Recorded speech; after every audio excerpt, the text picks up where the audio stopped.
Assalamualaikum warahmatullahi wabarakatuh. Pemirsa dimanapun Anda berada, berjumpa kembali bersama kami dalam program podcast channel Mubarak Bandung.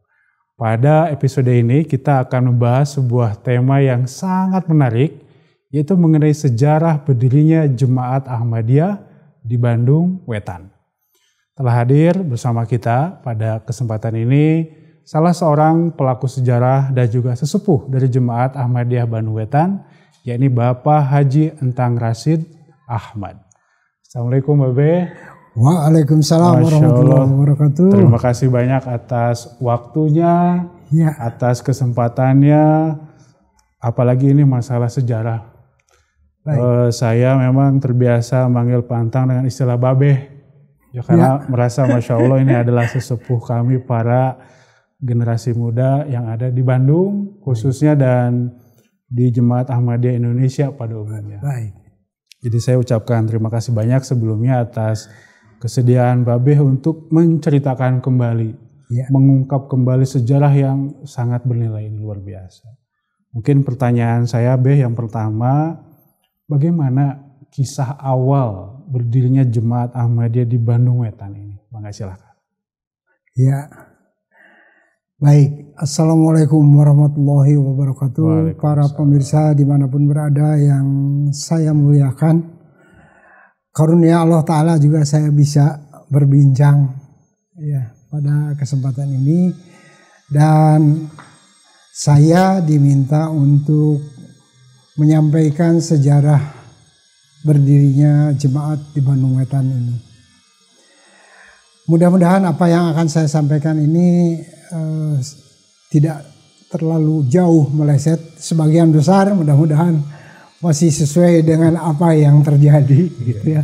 Karena maklum aki-aki masih seger deh, masih Masya Allah sehat. Jadi awal mulanya menjelang kedatangan Huzur Khalifatul Masih Ar-Rabi rahimahullah pada tahun 2000, pada saat itu Jemaat Bandung hanya satu cabang Bandung saja, di mana pusat kegiatan itu berlangsung di Haji Safari. Oh iya. Walaupun sampai menjelang tahun 2000 itu Masjid Mubarak di Bandung Tengah juga sudah berdiri megah. Nah, oleh karena itu pertama memang kondisi anggota Jemaat Bandung sendiri sudah cukup banyak dan tersebar. Karenanya pengurus pada waktu itu, pengurus Jemaat Bandung bersepakat dengan anggota juga sebagian, nampaknya ini Jemaat Bandung itu sudah harus dimekarkan. Dan berdasarkan persetujuan semua, kesepakatan semua, akhirnya dibuktikan dan disetujui bahwa Jemaat Bandung dan sekitarnya itu kemudian dimekarkan, dibagi menjadi 4 jemaat lokal. Mana saja itu, Beh? 4 jemaat lokal itu terdiri atas Jemaat Bandung Kulon dengan pusat kegiatan di Masjid An-Nasir sampai sekarang. Betul. Kemudian Jemaat Bandung Tengah yang sekarang lebih jadi pusat kegiatan Jemaat Bandung Kota, itu berdomisili di Masjid Mubarak. Berikutnya Jemaat Bandung Wetan. Bandung Wetan belum punya masjid waktu itu. Pada waktu itu belum. Dan paling timur itu Jemaat Cicalengka. Cicalengka juga asalnya jadi satu dengan Bandung. Kemudian di pemekaran itu merupakan cabang tersendiri. Nah, akan halnya pembagian anggota yang berada atau yang masuk ke masing-masing jemaat lokal itu, karena waktu itu juga saya termasuk dalam salah satu pengurus di Jemaat Bandung. Jadi yang sempat saya ingat, Bandung Kulon itu dari atas Setiabudi atas, di atas betul. Turun ke Jalan Cipaganti sampai ke selatan. Ke sebelah barat itu masuk Bandung Kulon. Dari situ, dari Cipaganti itu tadi ke sini batasnya Ahmad Yani, Kiara Condong, juga sampai ke selatan, itu Bandung Tengah.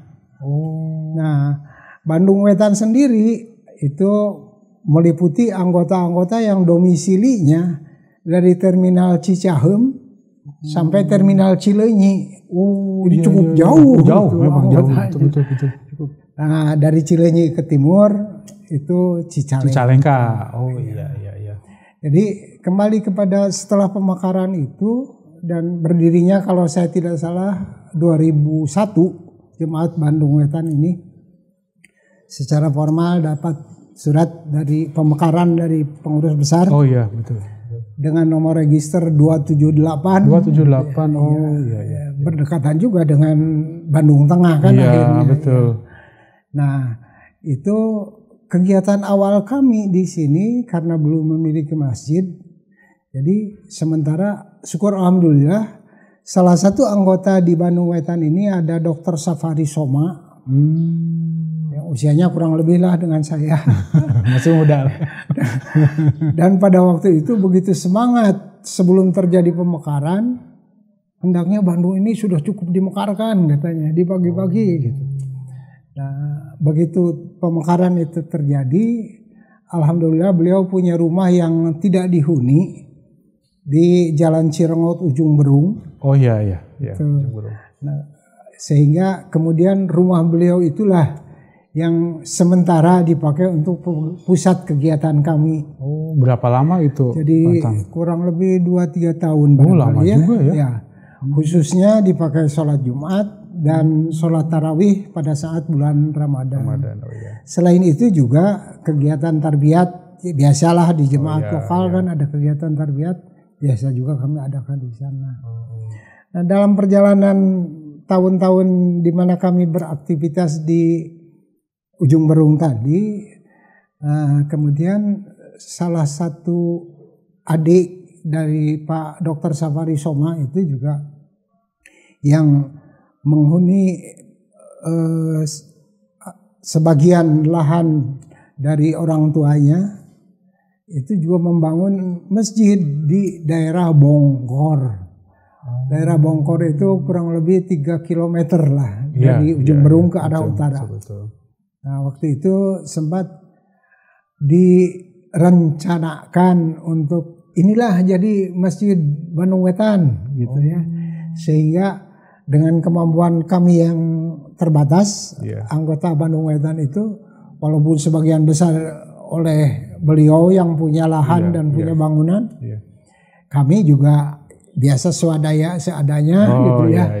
Sempat juga terkumpul kalau saya tidak salah sampailah angka 40-50 juta rupiah untuk menambah proses pembangunan lokasi yang kemudian dipakai tempat kegiatan beralih dari Ujung Berung ke atas. Sempat itu kita gunakan di sana beberapa waktu. Masjidnya terbangun? Terbangun. Walaupun kemudian sekarang nampaknya jadi tidak dipakai lagi. Mengapa kemudian kami terhenti? Karena sebagaimana kita tahu 2005 terjadi apa yang kita sebut dalam tanda petik tragedi Parung gitu betul. Dan aparat setempat juga karena tahu kita orang Ahmadi di situ dan kita memang sebelumnya juga pada saat kegiatan berlangsung di sana melaporkan diri juga. Akhirnya setelah kejadian tragedi Parung itu aparat setempat meminta kita supaya menghentikan kegiatan. Yang dibongkor itu? Yang dibongkor itu. Otomatis ya persisnya yang rutin itu kan sholat Jumat tadi. Betul. Akhirnya sholat Jumatnya dialihkan. Sempat juga saya waktu itu masih tinggal di Jalan Pasir Impun Barat. Oh, di Pasir Impun? Ya. Iya. Berdekatan juga dengan rumah Pak Rafiq Ahmad. Jadi sempat juga rumah kami berdua dipakai gantian kadang-kadang untuk kegiatan sholat Jumat dan sholat tarawih. Walaupun ya memang yang hadirnya lebih terbatas karena memang tempatnya juga tidak lebih luas dari rumah yang digunakan di ujung Berung Iya, tadi. betul.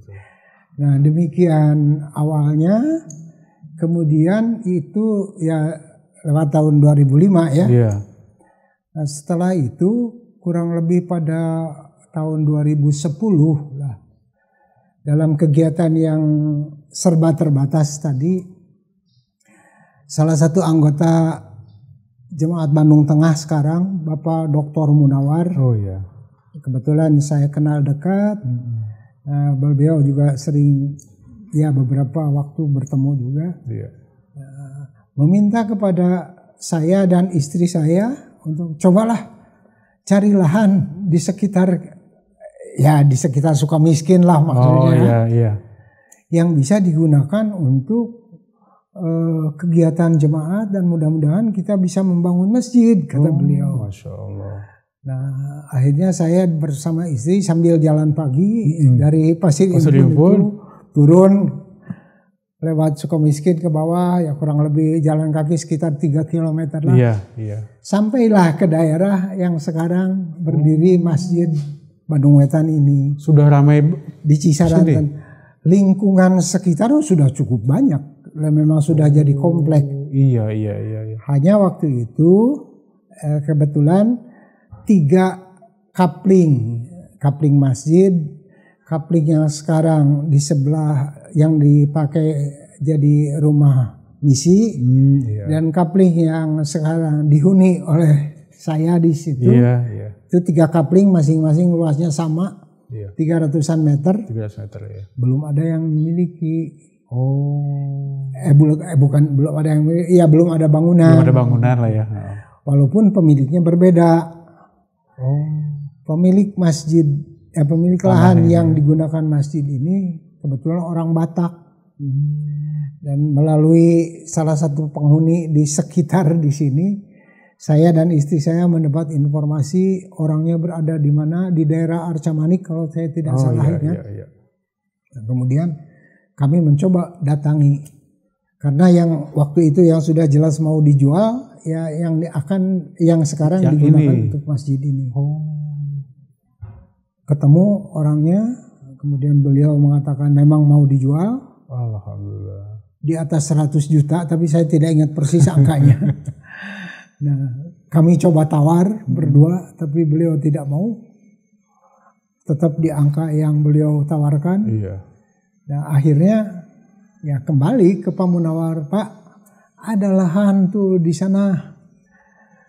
Silakan Bapak lihat ke sini, ke masjid ini sekarang. Nah, mudah-mudahan Bapak cocok.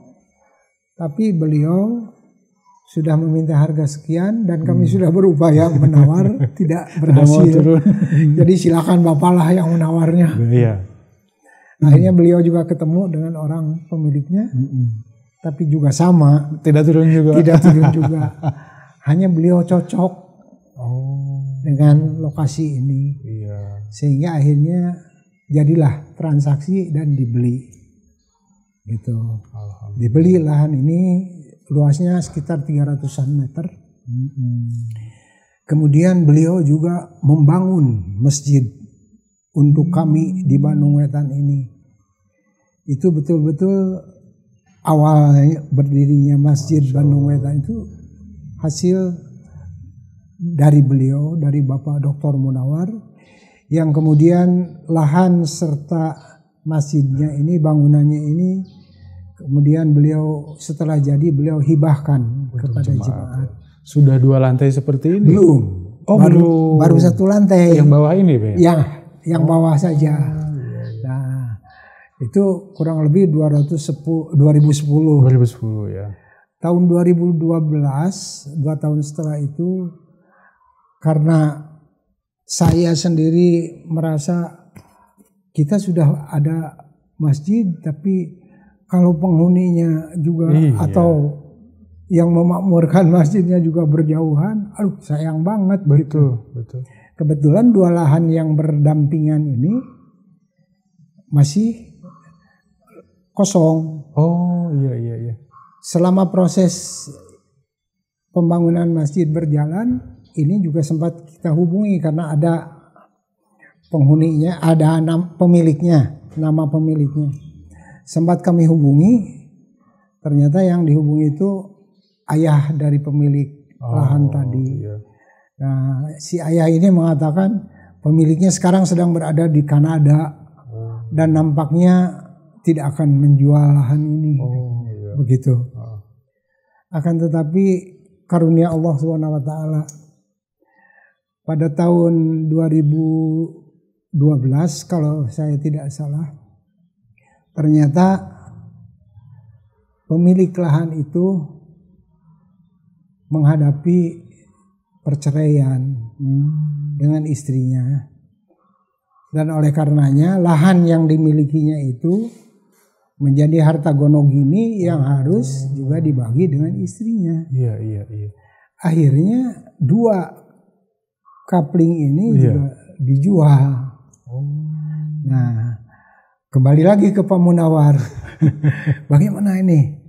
Nah, kita beli satu lahan yang berdampingan persis dengan masjid. Pembelinya saya tawarkan kepada anggota jemaat di Bandung Wetan. Siapa yang akan menjadi penghuni sebelah masjid? Ini ada lahan yang mau dijual. Harganya sekian. Kalau saya tidak salah juga harganya sudah 2 juta per meter. Nah, kemudian lahan yang sebelah sana yang paling ujung itu dibeli oleh Pak Munawar. Saya sendiri waktu itu setelah menawarkan kepada anggota, banyak yang berminat tapi kondisinya sama, tidak memiliki uang. Akhirnya karena saya juga ingin dekat dengan masjid, saya mencoba menawarkan rumah yang saya tinggali di Pasir Impun Barat. Kemudian sambil itu dicoba ditawarkan, saya juga mencoba ke pengurus besar untuk mengusahakan pinjaman. Karena ini pemilik lahan ini sudah ingin segera dibayar juga. Iya, betul. Gitu kan, betul. Dua-duanya juga dikabul Allah. Masya Allah. Dikabulkan. Rumah saya tidak dengan susah payah akhirnya dibeli oleh ponakan sendiri. Alhamdulillah. Saya pun sementara proses dengan keponakan saya yang membeli rumah itu belum clear, saya mendapat bantuan pinjaman dari pusat. Sehingga 2 kapling ini akhirnya juga bisa terbeli.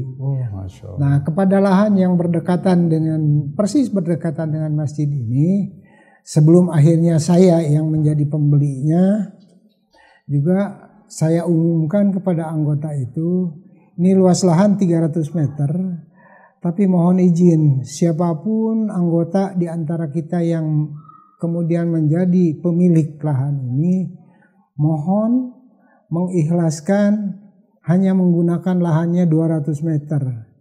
100 meter dihibahkan juga untuk perluasan masjid. Masya Allah. Ya. Ternyata yang memilikinya akhirnya saya sendiri. Ya konsekuensinya saya juga harus sesuai dengan apa yang saya katakan kan. Jadi yang sekarang digunakan sebagai rumah misi itu lahannya hanya 200 meter. 100 meter ini untuk perluasan area masjid untuk ya. Memperluas area masjid. Masya Allah. Begitu barangkali sejarah, sehingga pada akhirnya baru selesai 1 lantai, jemaat sudah berkegiatan lebih banyak. Nah, kemudian alhamdulillah juga karena sekitar 200-an tahun 2012-an itu anggota dengan anak-anak. Iya. Saya ingat kepala keluarganya sekitar 50-an barangkali 50. Ya, 40-50. Kemudian kita juga bersepakat swadaya untuk menambah lantai 2 masjid itu. Itu tahun berapa Pantang yang lantai 2 tahun berapa?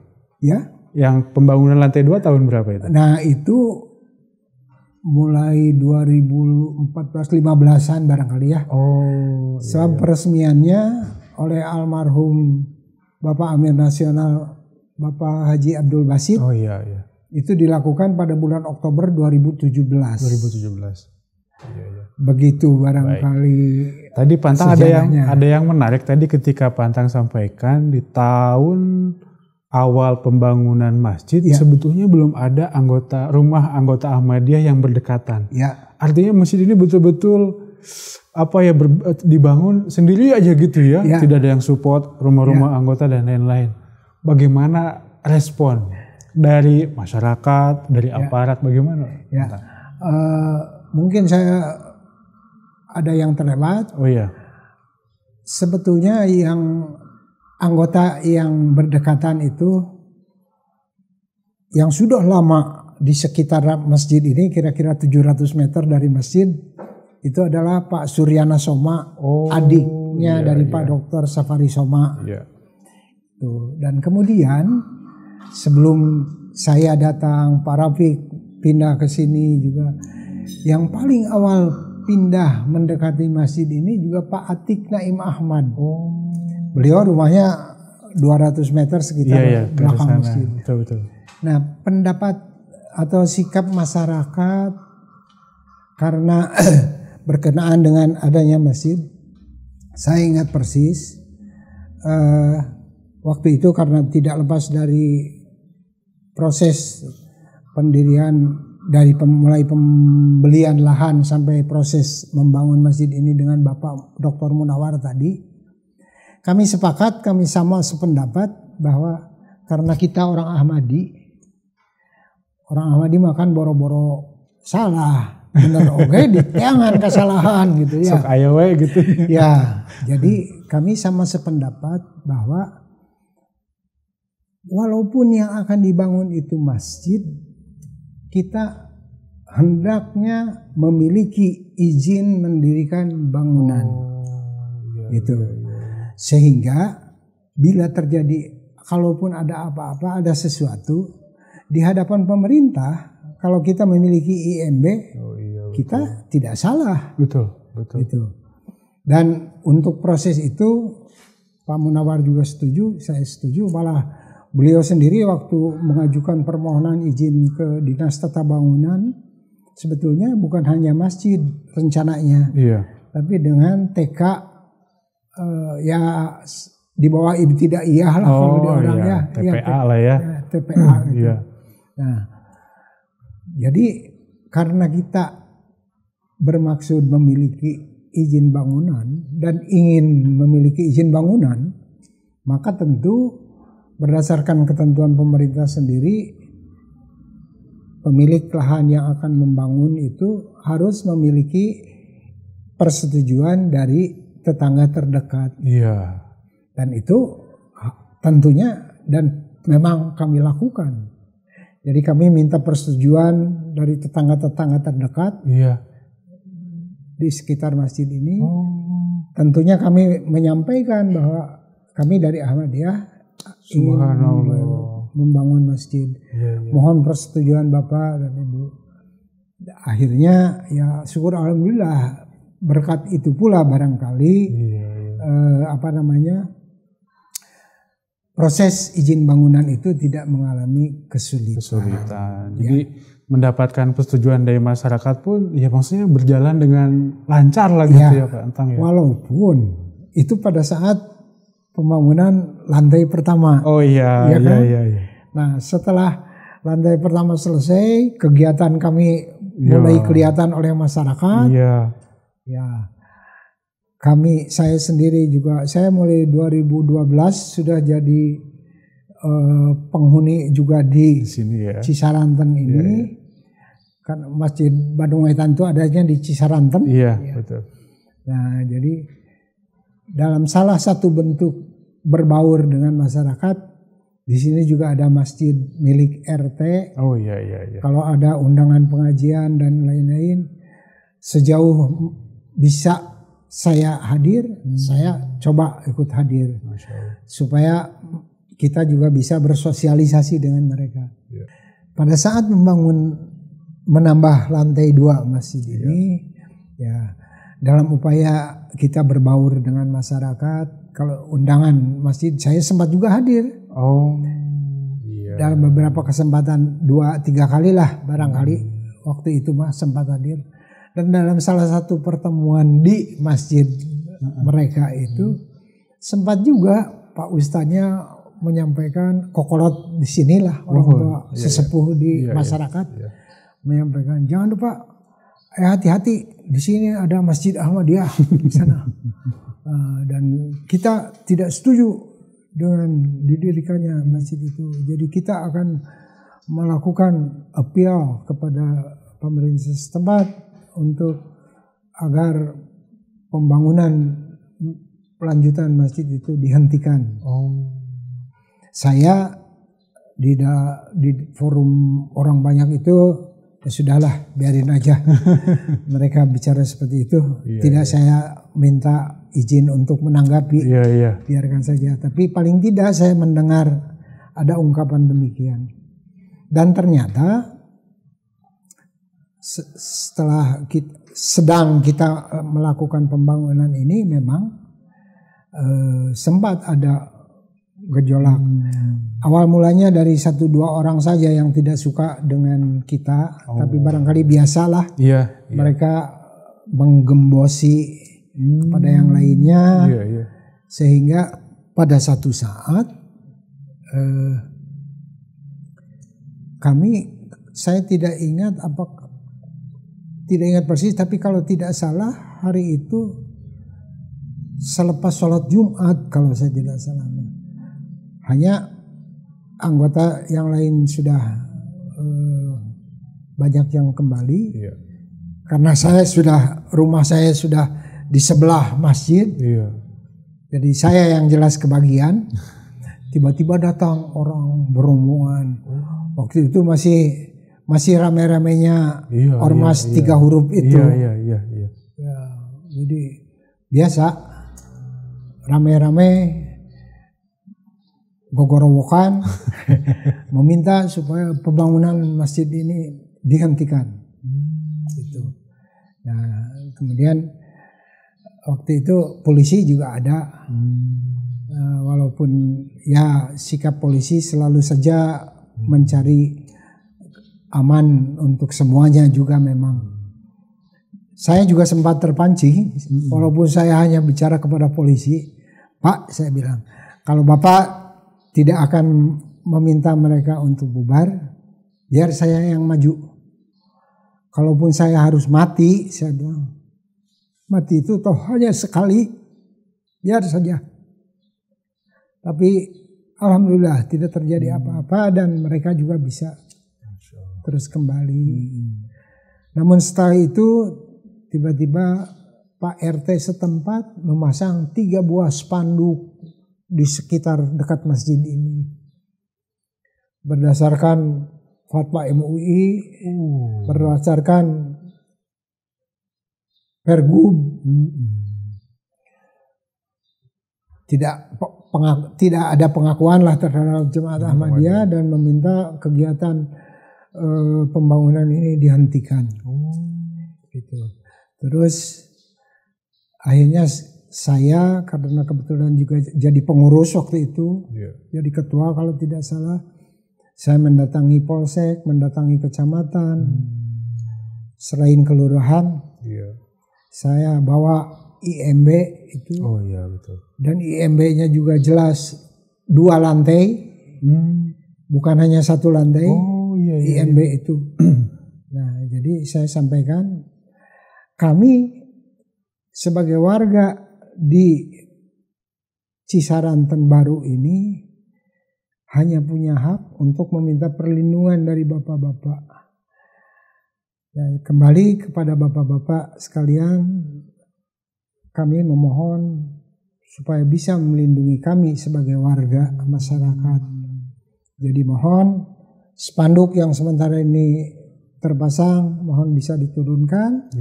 Dan kami mohon izin juga bahwa pembangunan tetap akan kami lanjutkan Karena kami juga memiliki izin bangunan. Betul. Gitu.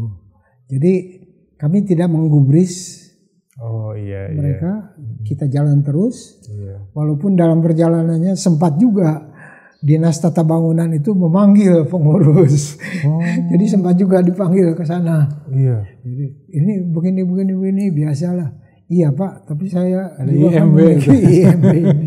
Jadi mohon maklum lah Bapak. Jadi kami mohon perlindungan juga agar proses pembangunan ini bisa terus berjalan. Luar biasa. Syukur alhamdulillah semata-mata karunia Allah.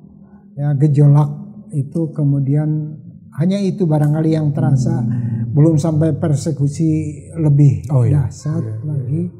Dan rasanya sekarang suasananya lebih kondusif, walaupun Bapak RT yang dulu bukan yang sekarang, sempat saya katakan, Pak, saya sempat minta izin, kalau boleh Bapak dalam satu pertemuan dengan warga, mohon waktu saya untuk menjelaskan siapa dan bagaimana Ahmadiyah itu.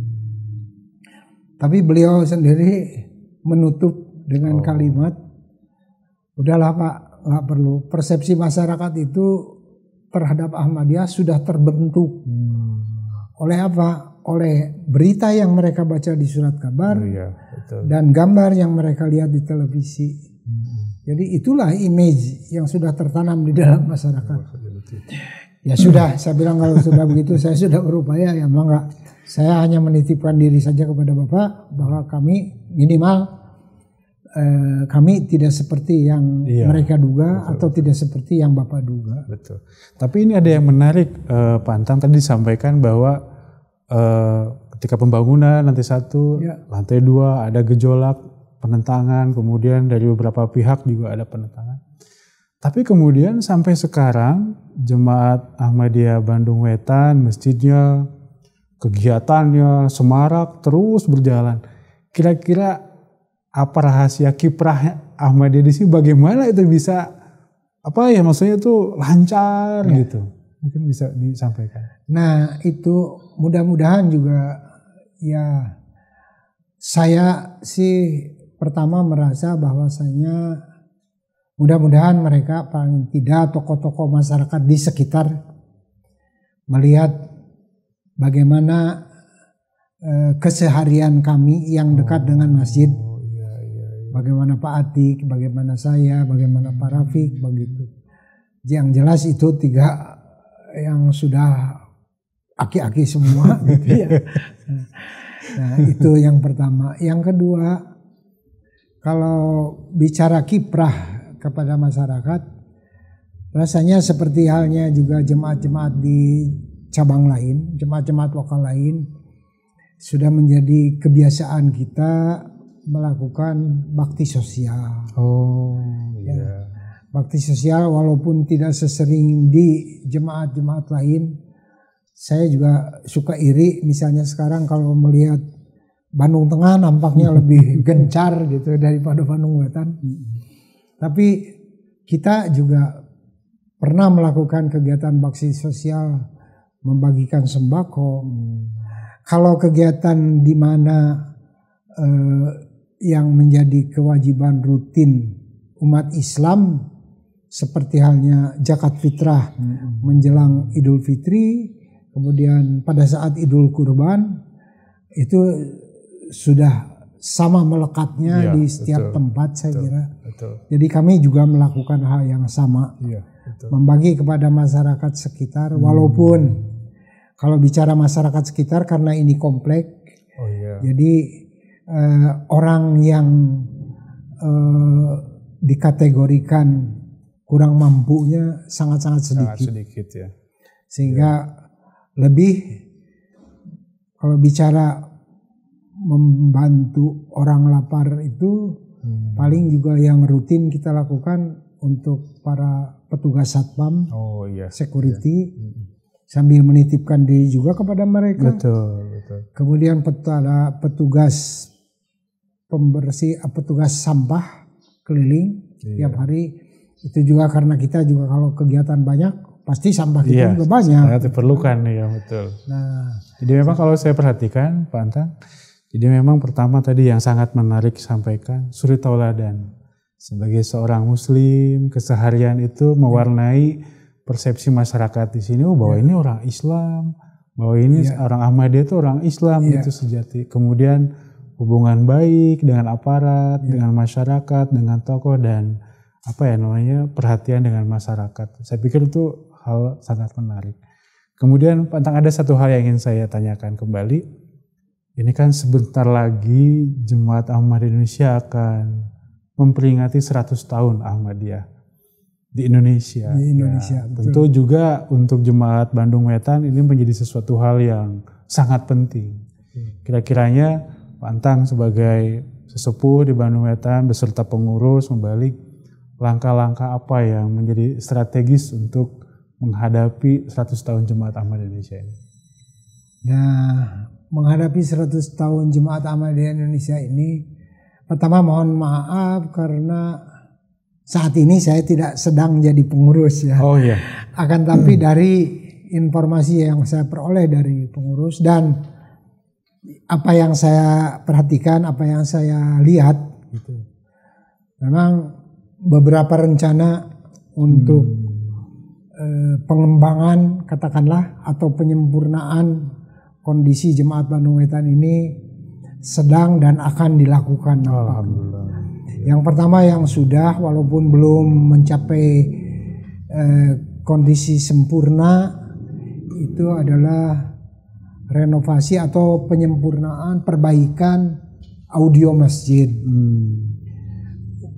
Targetnya supaya mustami yang hadir di masjid baik pada acara sholat Jumat, Idul Fitri, Idul Adha ataupun acara tarbiyat memiliki kepuasan di dalam mendengar para pemateri gitu.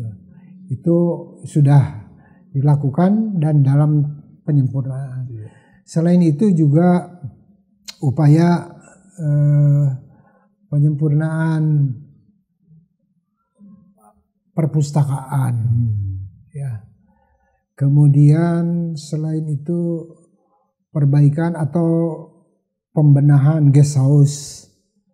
Selain perpustakaan, penyempurnaan guest house, juga pengaturan tempat parkir. Oh ya. Betul. Kita di sini memang di Bandung Wetan ini tempat parkir itu sangat-sangat terbatas, apalagi berdekatan dengan sekolah SD. Sekolah, betul, depan ya. Syukur alhamdulillah juga hubungan baik dengan bapak kepala sekolah dan bapak-bapak guru, ibu-ibu guru. Kalau acara besar kita seperti Idul Fitri, Idul Adha, lapangan parkir SD itu biasanya kita gunakan. Ya. Nah, hanya untuk sholat Jumat biasanya kita gunakan jalan ya, yang masih mencukupi lah itu ya, Pak. Dengan sangat sederhana itu. Persoalan di jalan ini barangkali ya memang yang mengatur lahan parkir itu dan seyogianya ini anak-anak hudam yang bergerak, tapi mungkin masih perlu pembenahan lebih lanjut. Tapi memang mungkin saya tambahkan sedikit Pantang ya. Saya perhatikan sekarang Jemaat Bandung Wetan memiliki terobosan sering digunakan untuk kegiatan wilayah. Saya perhatikan jadi kegiatan skala wilayah itu sekarang bukan hanya di Bandung Tengah tapi di Bandung Wetan. Jadi memang semarak beberapa pertemuan dari wilayah di sini. Kemudian juga saya perhatikan Raptah dengan pesantren, dengan UIN ya juga gencar. Saya pikir memang karena Bandung Wetan sangat dekat dengan UIN, jadi memang itu satu hal yang menarik ya. Pertanyaan terakhir ini Pak Antang terkait tadi kan Pak Antang sampaikan sebagai sesepuh tentunya ada estafet perjuangan, estafet pergerakan, estafet nilai-nilai yang mulia. Kira-kira kepada para generasi muda ada pesan-pesan dan harapan dari Pak Antang, mangga silakan. Bicara pesan untuk generasi muda jemaat gitu ya. Khususnya yang ada di Bandung Wetan. Sekali lagi mohon maaf, mudah-mudahan saya tidak keliru gitu. Pertama yang ingin saya titipkan dan tekankan bukan saja kepada generasi muda sebetulnya, tapi kepada kita semua. Karena mengapa saya katakan kepada kita semua? Seluruh lapisan usia di jemaat ini hendaknya, saya berpikir hendaknya juga memiliki persepsi yang sama. Walaupun memang terutama kepada generasi muda. Betul. Karena apa? Karena generasi muda diharapkan sebagai generasi penerus di dalam jemaat ini. Yang pertama, hendaknya kita semua meyakini dengan sepenuh hati bahwa jemaat Ahmadiyah ini adalah jemaat yang dibentuk oleh Allah Ta'ala. Jemaat Allah Ta'ala yang sudah dijanjikan akan membawa kemenangan Islam yang kedua di akhir zaman ini melalui pendiri jemaat Ahmadiyah, Hazrat Mirza Ghulam Ahmad alaihissalam. Itu yang pertama. Yang kedua, setelah kita semua meyakini itu, kita juga harus berusaha dengan fisik sekuat tenaga, dibarengi juga dengan doa, memohon kepada Allah Ta'ala agar kita termasuk di hadapan Allah Ta'ala, kita termasuk orang yang berkhidmat, berupaya keras untuk turut serta mewujudkan kemenangan itu. Mengapa demikian? Karena kita tidak tahu usia kita sampai kapan. Kemenangan Islam melalui jemaat ini kapan bisa jelas-jelas terwujudnya secara menyeluruh. Walaupun kita tahu saat ini sudah lebih dari 200 negara di dunia jemaat Ahmadiyah berada. Dan yang ketiga, untuk mewujudkan hal yang pertama dan kedua tadi, maka hendaknya saya berpikir hendaknya kita senantiasa berupaya untuk mengamalkan amanat-amanat imam tercinta kita Hadrat Khalifatul Masih. Saat ini Hadrat Khalifatul Masih Al-Khamis Ayyadahullah Ta'ala bin Nasril Aziz. Semua amanatnya baik yang disampaikan melalui khutbah Jumat atau amanat-amanat lainnya yang selalu saja dengan kemajuan teknologi segera bisa sampai kepada kita. Mudah-mudahan itu bisa kita amalkan dengan baik. Nah, yang paling saya inginkan saat ini, karena mohon maaf, saya seringkali sungkan saya untuk mengatakan hal ini. Karena apa? Karena saya rumah tinggalnya dekat masjid. Iya. Tapi saya sangat berharap bahwa upaya kita mengamalkan, membuktikan kecintaan kita kepada Nizam Khilafat itu diawali dengan upaya memakmurkan masjid. Sesering-seringnya bisa hadir di masjid. Dengan demikian, komunikasi di antara kita para anggota bisa selalu terjalin, bukan hanya melalui WhatsApp. Ya, tapi kita bisa bertatap muka. Rasanya berbicara tatap muka ini akan lebih baik.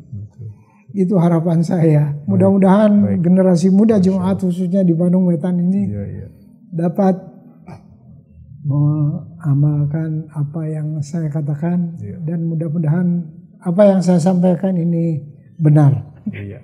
Masya Allah. Mohon maaf atas segala kekurangan. Pak Antang luar biasa. Ini sebuah keberkahan bagi saya pribadi, bisa membahas dari awal, dari sejarah ya berdirinya Jemaat Bandung Wetan, kemudian berbagai macam tantangan, lalu berhasil dilewati dan keberhasilan subhanallah. Dan tadi pesan-pesan Pak Antang yang sangat mendalam, mudah-mudahan bisa menjadi ilmu, menjadi hikmah tentunya bagi para penonton kita.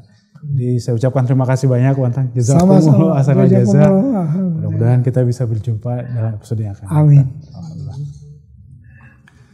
Pemirsa dimanapun Anda berada, demikianlah bincang-bincang kita, dialog kita dengan sesepuh kita, Bapak Entang Rashid Ahmad, sesepuh dari Jemaat Ahmadiyah Bandung Wetan. Banyak sekali ilmu, banyak sekali hikmah yang beliau sampaikan. Mudah-mudahan hal ini menjadi bahan kita untuk mengamalkan kebaikan demi kebaikan di masa yang akan datang. Dan tentunya bagi kita generasi muda, pesan-pesan beliau dapat diamalkan dengan sebaik-baiknya. Demikian perbincangan kita pada hari ini. Mudah-mudahan kita dapat berjumpa dalam episode yang akan datang. Wa akhiru da'wana alhamdulillahirabbil alamin. Wassalamualaikum warahmatullahi wabarakatuh. Waalaikumsalam.